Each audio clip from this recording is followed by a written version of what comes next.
Florecita siente que sabe es una sección del podcast La gente sabe cosas, donde encontrarás colaboraciones con otros creadores de contenido u ocurrencias muy a título personal. Creo que más que compartir lo que sé, comparto lo que siento. Hola, bienvenidos nuevamente a Dicotomías Diversas. Yo soy Jess. Y yo soy Alfredo. Tenemos a Zacarías detrás de cámaras nuevamente y tenemos una invitada el día de hoy, que es ella. Hola, ¿cómo están? Soy Flor Fuentes Paniagua. Y vamos a estar platicando sobre el tema de salud mental. Flor, ¿qué te parece si nos compartes un poquito de qué es lo que haces tú como profesionista que se dedica a temas de salud mental? Claro, ok, actualmente me dedico a la psicoterapia en la práctica privada. Me especialicé en terapia de parejas. Actualmente estoy especializándome en una maestría en terapia cognitivo-conductual. También tuve una formación en sexualidad, género, derechos humanos y políticas públicas, que fue para mí un parteaguas para desarrollar una perspectiva de género y un abordaje de la sexualidad, pues también como tema público y político. Y también me interesa mucho el trabajo con grupos. Trato siempre que puedo de hacer encuentros, conversatorios, círculos, grupos terapéuticos para fomentar el encuentro y la conexión humana, que creo que es central en mi trabajo.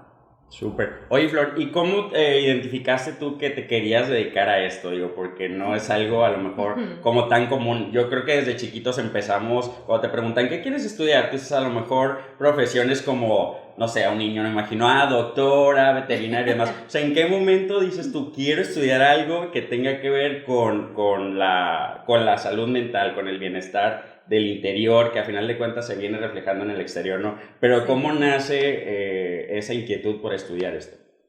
Pues creo que muy pronto, como a los 8 años, yo noté que yo tenía como una facilidad para hablar con otras personas y que además a las personas les hacía fácil abrirse conmigo. Entonces yo inicié desde esta idea de ayudar a las personas. Después se fue transformando en que también a mí me nutre mucho la conexión con otras personas. Mucho. Para mí es central, de verdad, la conexión humana.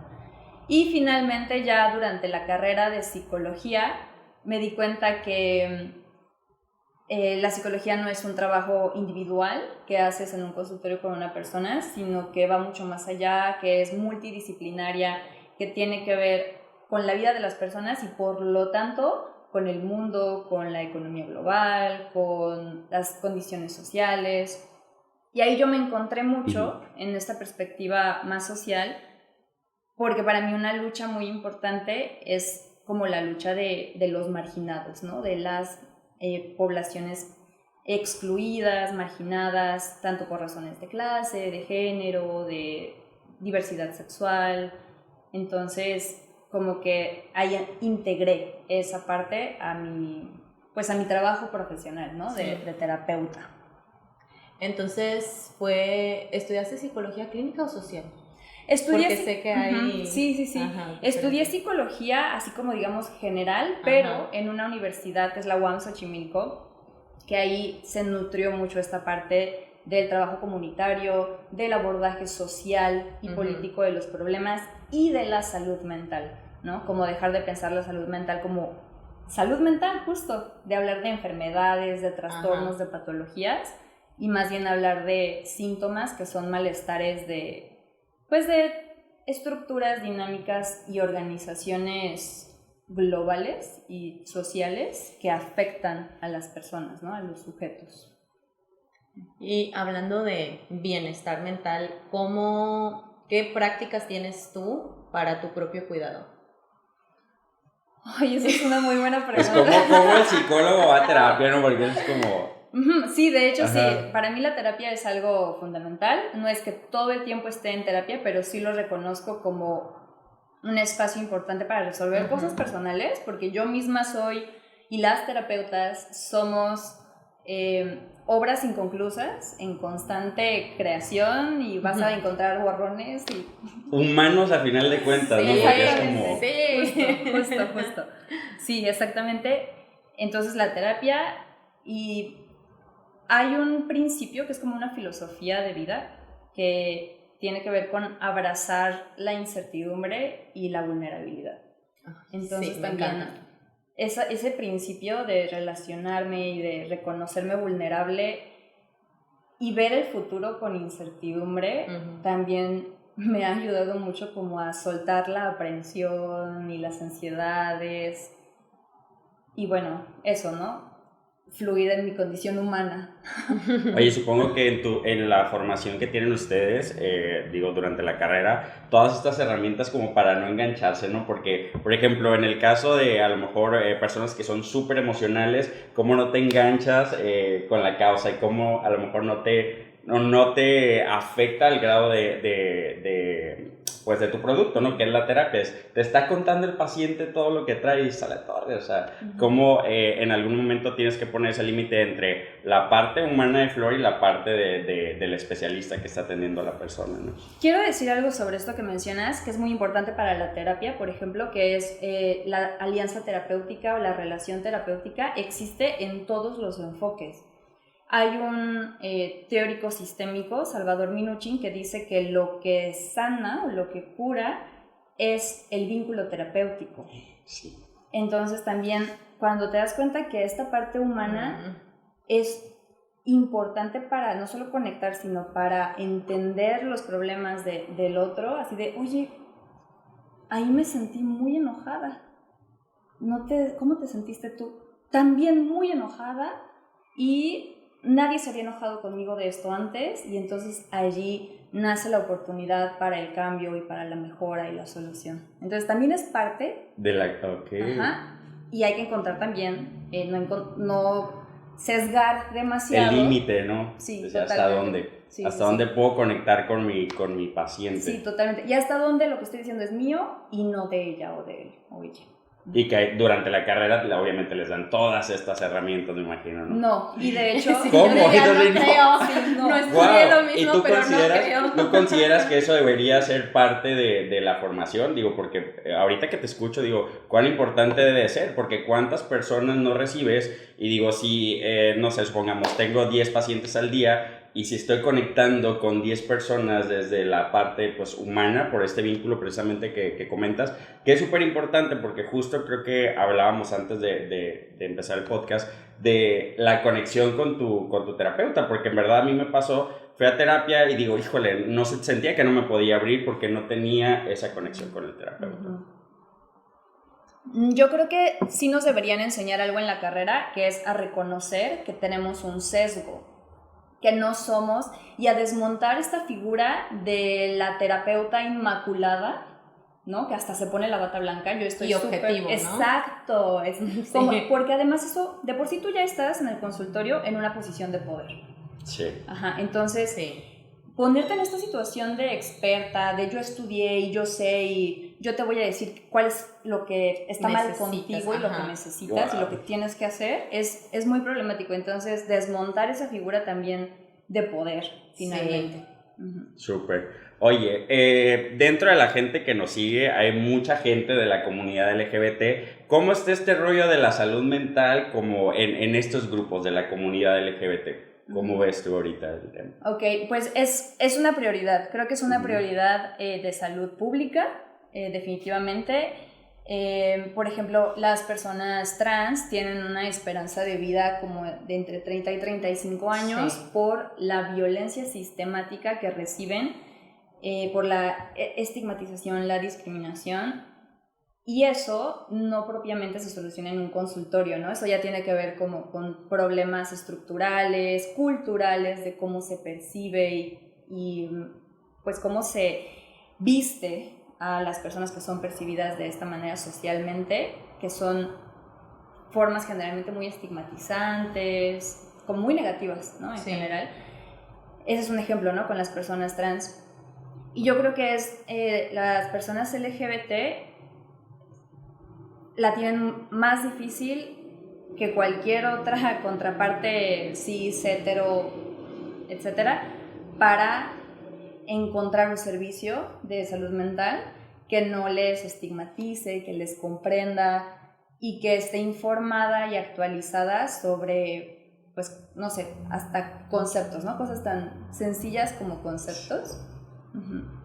Ahorita que comentas eso me surge varias preguntas, ¿no? Una es, yo siendo parte de la comunidad LGBT, ¿cómo le puedo hacer para encontrar a lo mejor el terapeuta que diga, este terapeuta, pues hablamos desde la empatía, ¿no? Desde si yo soy una persona trans y llego y mi terapeuta no puede a lo mejor respetar el pronombre con el cual me identifico, todas esas cosas, digo, desde ahí ya puede ser un choque, ¿no? A lo mejor yo voy por una cosa totalmente diferente y al momento de llegar se me genera otro conflicto totalmente diferente, y sí sería como súper importante antes de acudir a terapia, como investigar bien los perfiles de los terapeutas con los cuales podemos ir, o incluso referencias, ¿no? Entre amigos, de que, oye, incluso yo, por ejemplo, Yes me ha referenciado con terapeutas porque para mí es referencia, o sea, si Yes ya conoce a ese terapeuta, yo sé que es un lugar seguro para gente de la comunidad.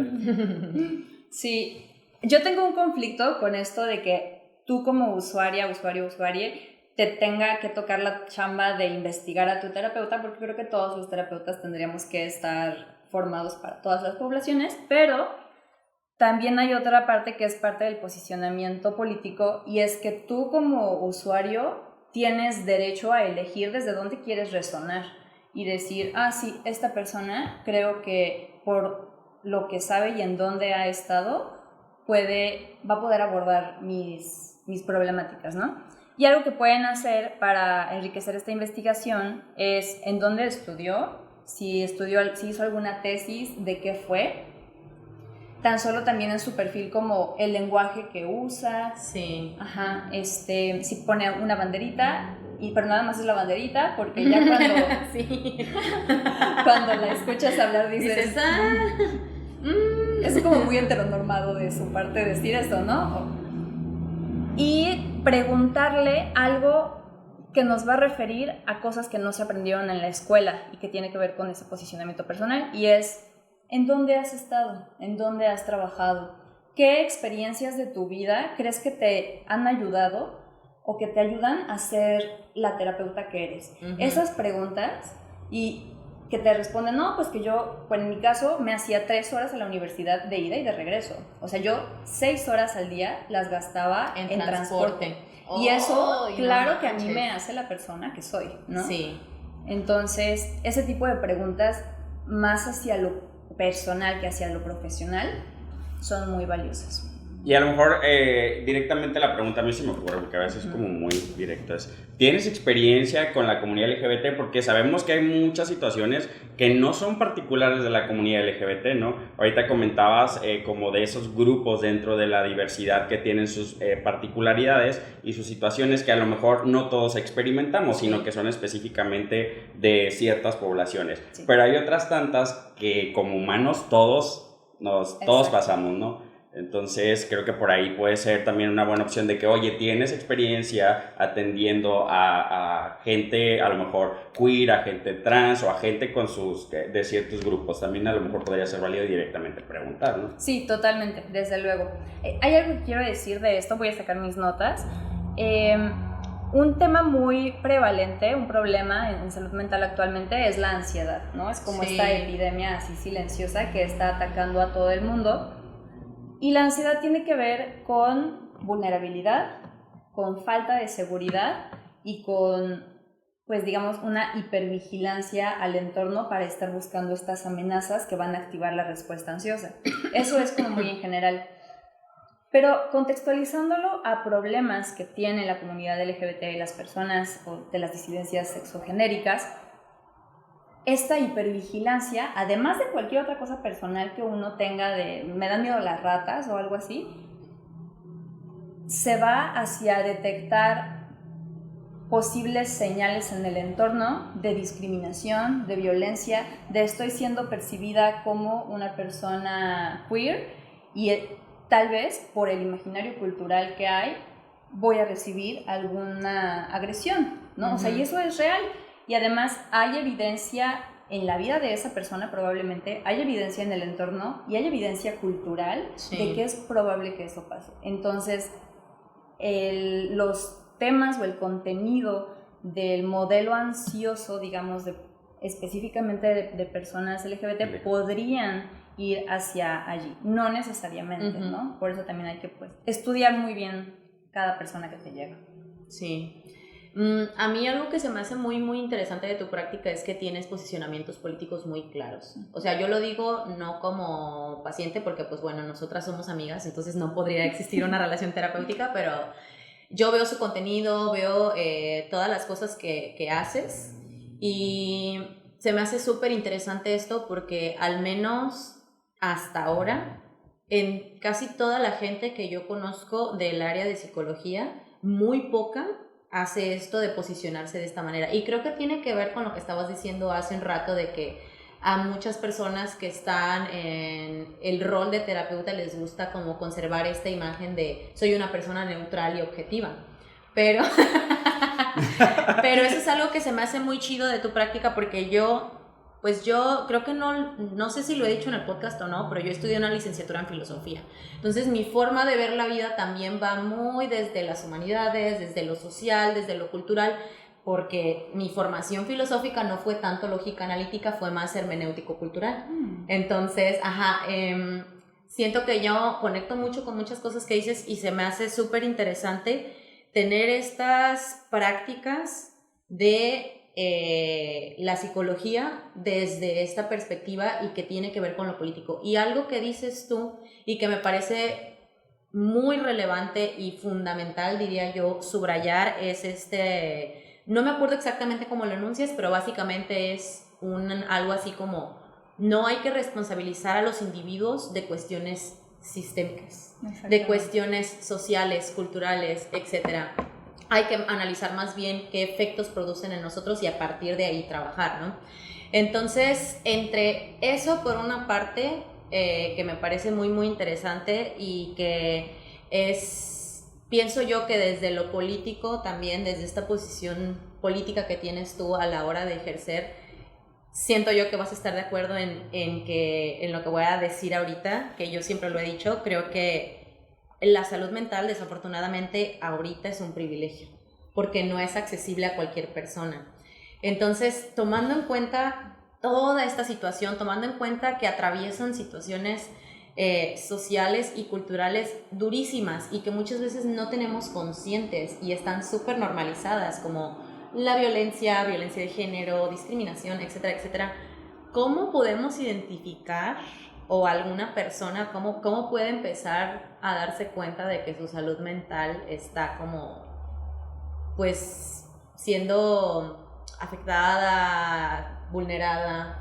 Siento que es una pregunta muy compleja, pero... ¿Cómo te das cuenta? O sea, ¿cómo, sin antes caer en llegar a la crisis? Yo, por ejemplo, ¿no? Yo entiendo que para mí en un cierto punto de mi vida fue claro, pero eso también tuvo que ver con que yo tuve un entorno que me informó lo suficiente para sospechar que algo no andaba bien. Pero no todo el mundo tiene esa oportunidad. Exacto. Entonces siento que ese es un problema pues muy fuerte. No sé qué... No estoy pretendiendo que respondas como y que des la verdad, pero como qué podrías comentarnos sobre eso. Sí es muy, muy complicado porque, como bien lo dices, tal vez hasta darte cuenta tiene que ver con un privilegio, ¿no? Exacto. Que pudiste identificar que esto no es gastritis, esto es ansiedad, ¿no? Y entonces necesitas tratar tu problema de ansiedad. Pero creo que como algunas guías generales, que no me atrevo a hablar más allá porque cada quien lo vive de forma muy subjetiva, pueden ser como los pensamientos repetitivos de desesperanza, de pesimismo en el futuro, en los otros, de un autoconcepto muy negativo en el cual te das cuenta que esa idea que tienes de ti mismo te puede estar dificultando alcanzar tus metas o que quieras hacer algo pero hay algo que te detiene. Y también cuando se convierte en algo un poco inhabilitante, de no me puedo subir al camión porque me da una ansiedad que, o sea, no me la acabo y me termino ahí llorando. También esas pues son señales, aunque ya un poco más avanzadas, digamos.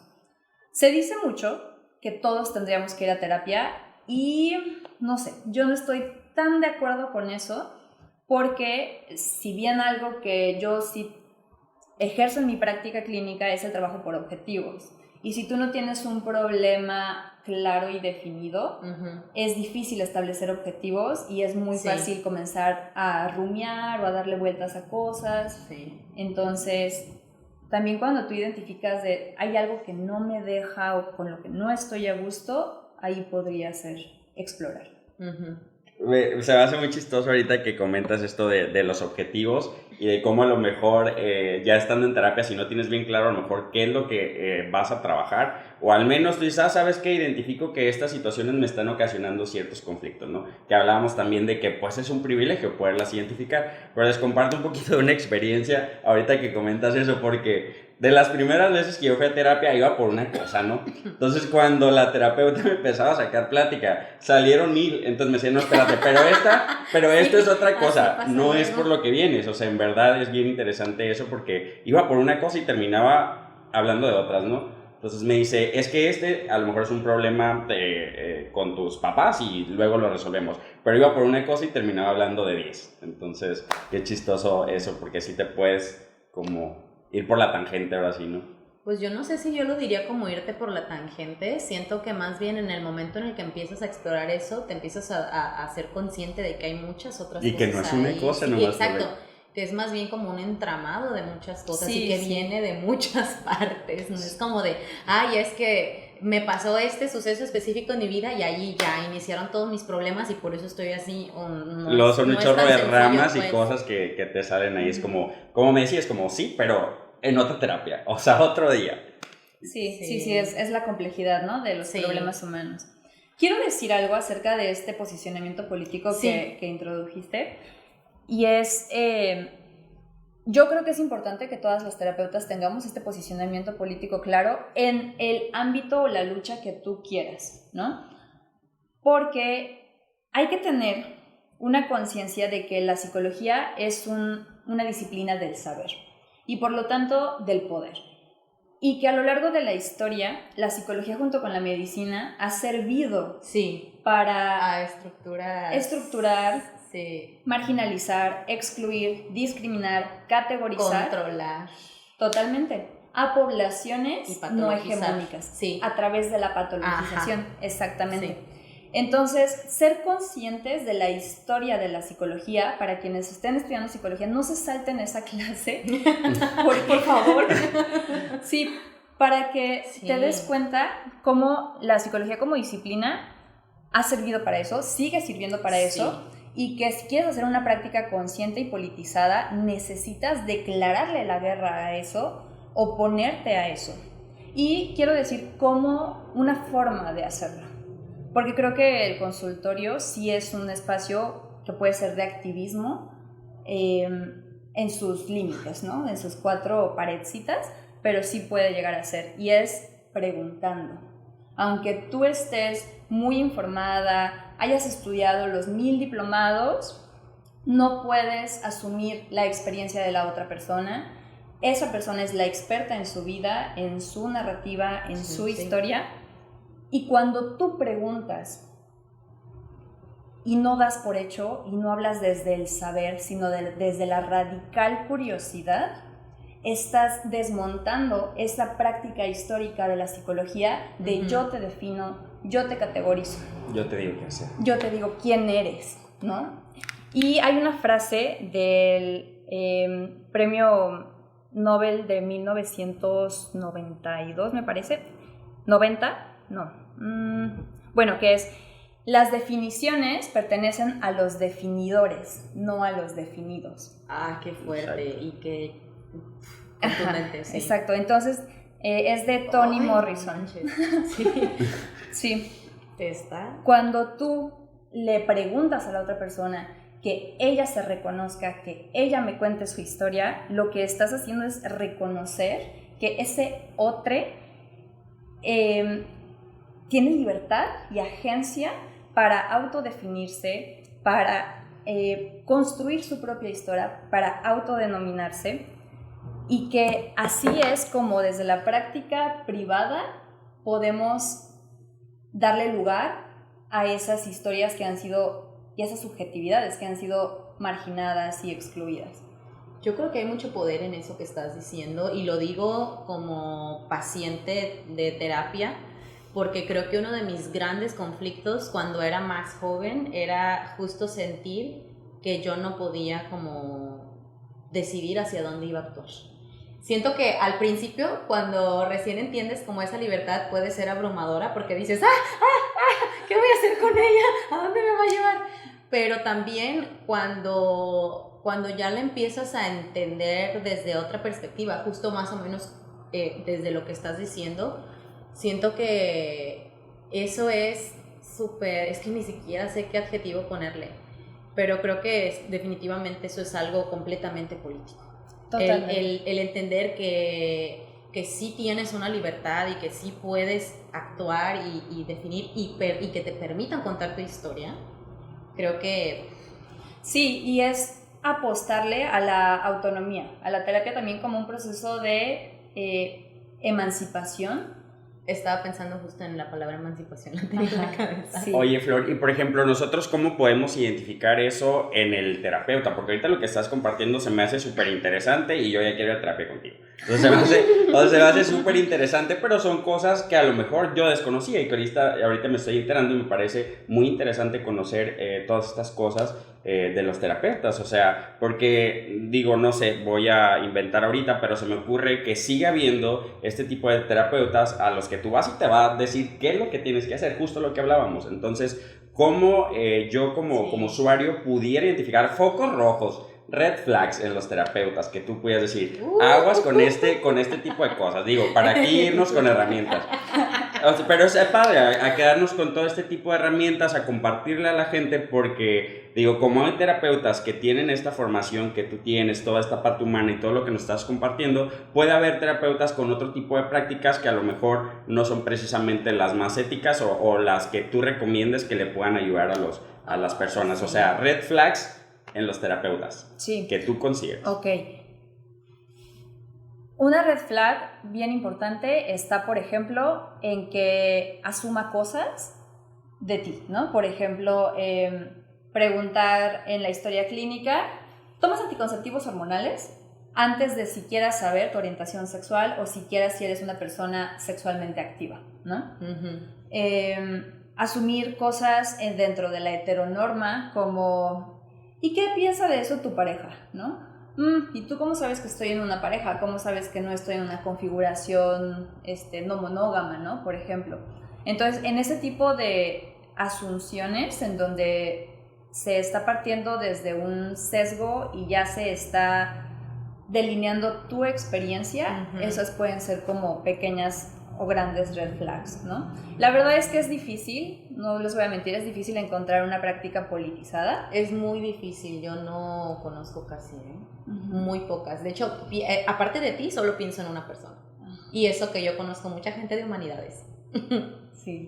Sí, es muy difícil. Esto no quiere decir que no sea ético, ¿no? También hay personas que son muy, muy éticas y son muy buenas en lo que hacen para tratar problemas de salud mental, aunque no necesariamente tengan un posicionamiento político, y bueno, pues ya es como algo, ¿no? Yo siento que, digo, yo no soy la experta, pero para mí como usuaria una red flag bien grande es que te digan qué hacer. Para mí eso, así cuando ya me están diciendo tienes que, es como de, no sé, ¿tengo que? Vemos, no. Y esto lo pienso porque yo conozco casos que han llegado así a extremos. O sea, literal conozco un caso de una terapeuta que a un paciente que tenía le dijo que terminara una relación que él tenía. Y pues por ahí empezó todo y terminaron casándose la terapeuta y su paciente. Ajá. Entonces fuerte. Para mí es como de, no vaya nadie con esa terapeuta porque para mí es claro que esa decisión, o sea, la neta, digo, yo repito, no soy experta, para eso está Flor aquí, pero para mí el hecho de que alguien haga eso y le diga a su paciente de, ay, termina esa relación y luego casualmente terminan casándose, para mí no es una relación horizontal por donde la quieras ver, no, ahí porque por donde hay le veas. Una relación de poder clarísima, tú me estás confiando tantísimas cosas y me estás poniendo aquí y yo te voy a decir qué es mejor para ti. Y tú estás en una posición vulnerable. Exacto. Nunca hay que olvidar que la otra persona aunque nosotros también tenemos vulnerabilidad, la otra persona está en una posición vulnerable. Sí. Ok, una pregunta, ¿cómo podemos nosotros buscar apoyo? Ahorita que platicabas, Jess, dices, no podría ser mi terapeuta porque somos amigos. A ver, consejos que nos des de cómo buscar un apoyo, qué tenemos que considerar para elegir nuestro terapeuta. Sí, número 1, que haya estudiado psicología como carrera principal. Sí, psicología. Tal vez medicina. Porque luego salen coaches. Ajá, exactamente. Coach de vida. Escríbete a mi curso. Te metes a la SEP a ver su cédula y es contador, ¿no? Y tú así de... ayúdame con el SAT, no con mi salud. Cuéntame tus cosas, pero te dice, cuéntame tus cosas. Ajá, entonces primero, carrera en psicología. De preferencia que tenga experiencia en alguna... por ejemplo, su servicio social o así, como en alguna institución dedicada a la salud mental, o en grupos o comunidades, o sea, que ya tenga experiencia trabajando con gente. Lo ideal es que tenga algún posgrado, mínimo un diplomado, y idealmente una maestría en un enfoque terapéutico. Ahí sí ya es como muy de cada quien, a lo mejor estás buscando algo más profundo como un psicoanálisis, pero, por ejemplo, si vas por un tema muy específico, por ejemplo, evitación agorafóbica, de que no puedes salir, un psicoanálisis no te va a ayudar en nada. Ajá. Necesitas buscar un cognitivo conductual, ¿no? Sí. Entonces, idealmente que sea un enfoque basado en evidencia, y si no, también está bien. Yo no me pongo intensa con esto de los enfoques basados en evidencia, pero sí que sea un enfoque, vaya, una especialidad en terapia, que no sea una especialidad en derechos humanos, por ejemplo, que es muy bonito, pero para el abordaje clínico no te alcanza. Oye, y la cuestión de los vínculos que podemos tener con el terapeuta, justamente ahorita hablando de este término de casando, y luego el no ir con terapeutas, a lo mejor que tengamos, porque todos tenemos, digo, conocidos que sabemos que da terapia, y eso, ¿qué tan recomendable o qué tan, o no se recomienda eso? Digo, o sea, a mí me ha pasado que tengo amigos que dan terapia, yo particularmente prefiero que sean personas que no estén dentro de mis círculos. ¿Qué tanto recomiendas eso? Sí, definitivamente una barrera. Actualmente, sobre todo desde las prácticas posmodernas, se están derribando varias barreras que tienen que ver con mantener esta situación de poder vertical, pero definitivamente una barrera que creo que no podemos tirar por el bien tanto del consultante como de la terapeuta es el de la amistad. O sea, no puedo ser tu amiga y al mismo tiempo darte terapia, no puedo ser tu familiar. Y al mismo tiempo darte terapia, y es por tu bien y por el mío también. No puedo ser tu novio y darte terapia, ni tampoco después. Eso se llama manipulación. O después de la terapia terminar siendo. Wow. Sí. Sí, yo debo decir que ha habido una ocasión muy reciente en la que vi a una persona 2 veces en consultorio, dejó de ir algunos meses, y yo le dije, ¿sabes qué? Prefiero ya no verte en consultorio y verte por fuera para tener colaboraciones y hacer proyectos, y prefiero que no nos conocimos tanto terapéuticamente para mejor explorar este otro vínculo más amistoso de colaboradores, pero se acaba el vínculo terapéutico, ¿no? Sí. O sea, terapéutico y nada más. Con el terapeuta se va a terapia. Okay. En una ciudad tan pequeña como Vallarta, es muy probable que vayas a una fiesta o a un bar y te encuentres a tus consultantes, y me ha pasado. Pero también eso es parte, al menos, de mi filosofía de la vulnerabilidad y de la honestidad. De somos humanos. De sí, yo vine a bailar, ¿cómo estás? Diviértete, ¿no? Sí. Pero yo no me voy a poner así y voy a cambiar mi comportamiento. Te estoy analizando. Para que me vea como la profesional, porque no. Es ponerte la bata blanca sin ponerte la bata blanca. Sí. Pues yo quisiera hablar un poquito de algunas cosas. Me gustaría platicar sobre tu trabajo con directamente la comunidad, personas de la comunidad LGBTIQ+, y con diversidad relacional, porque yo sé que trabajas estas dos tipos de poblaciones, y se me hace muy interesante porque no es tampoco algo que yo vea mucho en las prácticas de otras personas. Sí. Bueno, sí trabajo aquí tengo a muchas personas de la comunidad LGBT. Es muy bonito, de verdad es súper bonito saber que encuentran en tu espacio un espacio seguro. sí, no sabes, es bien gratificante. Y además, creo que especialmente aquí en Puerto Vallarta hay la oportunidad de indicarles que se acerquen a esa comunidad. O sea, creo que en Puerto Vallarta sí podemos hablar de una comunidad, más allá como de un nombre o etiqueta genérica, ¿no? Ajá. Entonces, por ejemplo, atiendo a varias parejas de pues homosexuales y lesbianas, y también el trabajo, pues es bonito, ¿no? Encontrar que puedo conectar con ellas desde la diferencia y ser muy consciente de esa diferencia, y que ellas también se puedan sentir cómodas, seguras, o incluso acompañar un proceso de transición de una manera muy respetuosa, muy validante, ¿no? Sin decirte qué es lo que tienes que hacer y cuándo te vas a operar, o sea, sí, red flag. Sí. Red flag, sí. Y con las disidencias afectivas, lo más importante, yo creo que aquí es en donde más marco mi postura política, porque parto del punto de que los vínculos aceptados socialmente, los vínculos hegemónicos, les sirven a un sistema, y toda la estructura está diseñada para que tú te configures en pareja y tengas hijitos en una casita. Porque la familia es la base, la célula de la sociedad. Ajá, exactamente. Sí. Entonces, allí integrar la parte liberadora y emancipadora de los vínculos, que es algo así que, ¡ay, a mí me gusta mucho! Que el amor puede ser algo revolucionario. Sí, qué hermoso. Ay, sí. Algo que quisiera que explicáramos, que les explicaras, que nos explicaras a todos, las disidencias afectivas. Ok.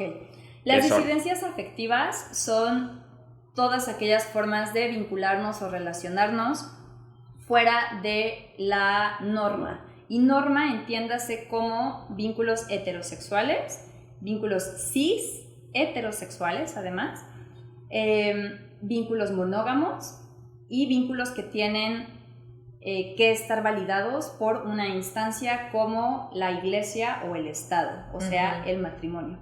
Dentro de las disidencias afectivas podemos encontrar un montón de configuraciones y de modelos como el poliamor, la polifidelidad, las configuraciones que son como por figuras y el pentágono, el triángulo, el cuadrado, no sé qué. La verdad es que el nombre no es tanto como lo que importa, porque si no es meternos a otro universo de etiquetas. Sí. Y mi favorita, que es la anarquía relacional, que es traer los principios del anarquismo al terreno de los vínculos y de la afectividad. Sí, es hermosa. Ok, entonces las disidencias afectivas es todo lo que sale de la norma. Si ustedes o nosotros nos estamos vinculando de una forma diferente a lo socialmente aceptado y establecido, acá tienes su terapeuta. Yo tengo una duda genuina. Si una relación no tiene, por ejemplo, el componente sexual, pero tienes expresiones de afecto que socialmente están designadas solo a la pareja, ¿se considera dentro de esto? Porque yo siento que a mí últimamente eso me está pasando con muchas relaciones que tengo, y es algo que es como de las experiencias más bonitas de mi vida, y estoy como explorando esa parte de entender que, pues, ¿por qué tengo que reservarlo? Y no me refiero ni siquiera como de, ay, te voy a besar en la boca, ¿sabes? Me refiero como a expresiones verbales, físicas, que en realidad siempre he sido como mucho de afecto físico. ¿Eso entra ahí también? Sí, desde luego. Más que eso sea un modelo en específico, entra dentro de la concepción y el universo filosófico de las disidencias afectivas, de los vínculos, ¿no? Es que yo lo estaba pensando como un poco así, porque decía, pues es que siento que esto sí es un cuestionamiento durísimo a muchas cosas, ¿no? Como al hecho de que a mí me hicieron creer que para recibir este nivel de amor que tengo ahorita yo necesitaba una pareja, y ahora resulta que no. Lo recibes de los amigos, y que o de estoy otros teniendo, vínculos. entonces es algo que se me hace muy interesante y no puedo como decir más porque es un proceso que recién estoy casi empezando, pero Sí, yo Sí, quiero se me decir hace algo muy chido. súper breve. Yo creo que en el que entraría más sería en la anarquía relacional, y es lo que más me gusta de ella, que es la primera y la única hasta ahora que conozco que considera a las amistades, al amor fraterno, al amor que hay en amistades, porque amistad y amor no es mutuamente excluyente, dentro de estos vínculos. Y que Ay, yo sí, puedo... yo sí. Sí, que puedo tener una relación amistosa muy intensa, muy afectiva, a veces hasta sexual, ¿no? Ahí ya depende de los acuerdos, con una amiga o con un amigo. Es importante, mira, conociendo los términos y sabiendo que ahora se puede nombrar. Exacto. Sí. Eso es súper importante. Oye, tenemos otra pregunta en relación a... La salud mental. Sí, lo de la ansiedad y la depresión. ¿Cómo? Sí. Yes, si quieres... Pues yo lo estaba pensando, ¿sabes? En términos de que, honestamente, por lo menos en mis círculos, no voy a decir nada más inmediatos, más allá de los inmediatos, o sea, los círculos sí inmediatos, pero también círculos como de gente que conozco tal vez no de manera tan personal. Yo he visto, y creo que las redes también nos dan a ver, que tanto la ansiedad como la depresión son algo que está muy prevalente en la sociedad de ahorita. Mi teoría es que pues el capitalismo tiene mucha responsabilidad, pero risa de emputamiento. Y las redes... porque no puedo hacer nada más, ¿no? Y las redes sociales, que es ahorita, o sea, el capitalismo pues y todo lo pues sus que... configuraciones y sus instrumentos, porque las redes sociales son un instrumento del capitalismo también, pero tomando en cuenta que también yo me incluyo dentro de esa categoría, que es algo, las dos cosas he lidiado con ellas desde muy jovencita. ¿Qué nos espera, digamos, o cómo podemos vivir con un diagnóstico de tienes depresión, tienes ansiedad?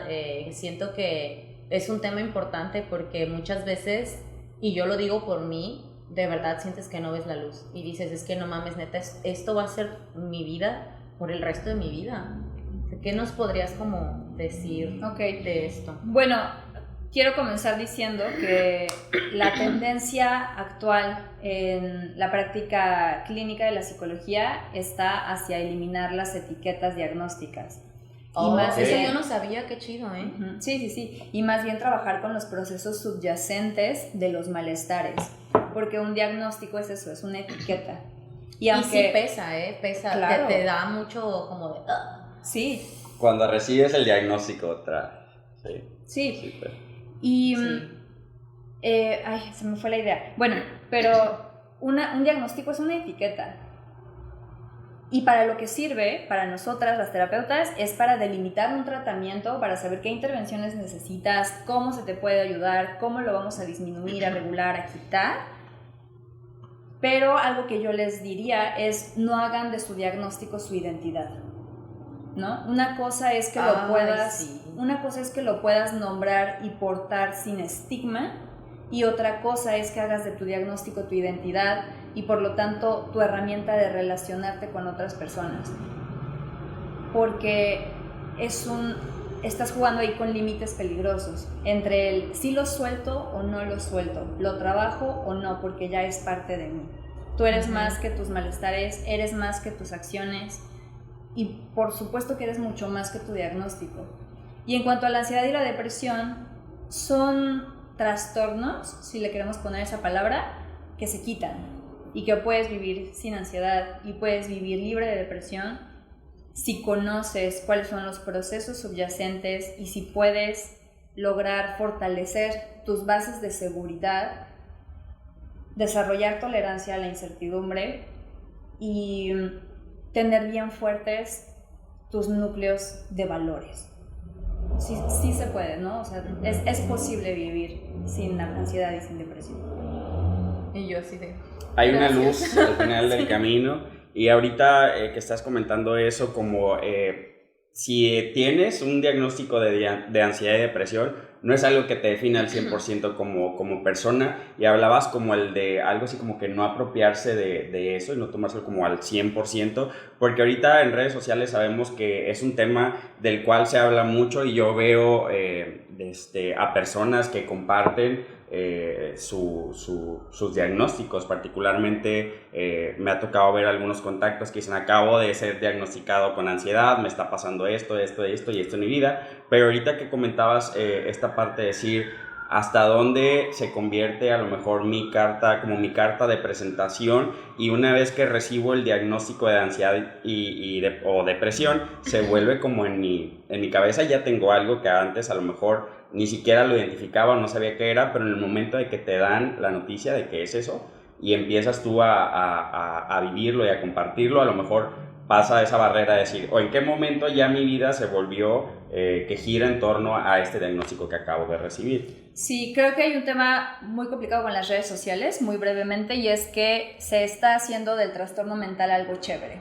Y el trastorno mental no es chévere, no es bonito, hay mucho sufrimiento. Realmente, con una depresión que no te deja salir de la cama 5 días, sí, no la pasas bonito, ¿no? Entonces, hay una línea entre visibilizar y desestigmatizar y romantizar. Uh-huh. Yo creo que pasa muchísimo. A mí me molesta particularmente cuando veo gente que pone como de: ay, estoy deprimido porque... Y a mí, honestamente, sí, no lo voy a negar, me da mucho coraje porque yo sí he tenido varios cuadros depresivos, y es como de: el día que no te bañes 2 semanas, me dices que estás deprimido. Porque... Y me dices si vas a estar grabando un video en redes diciendo que estás deprimido. Porque no se trata de: ay, estoy deprimido porque lloré no porque pasé una película. Ajá, es como, güey, no...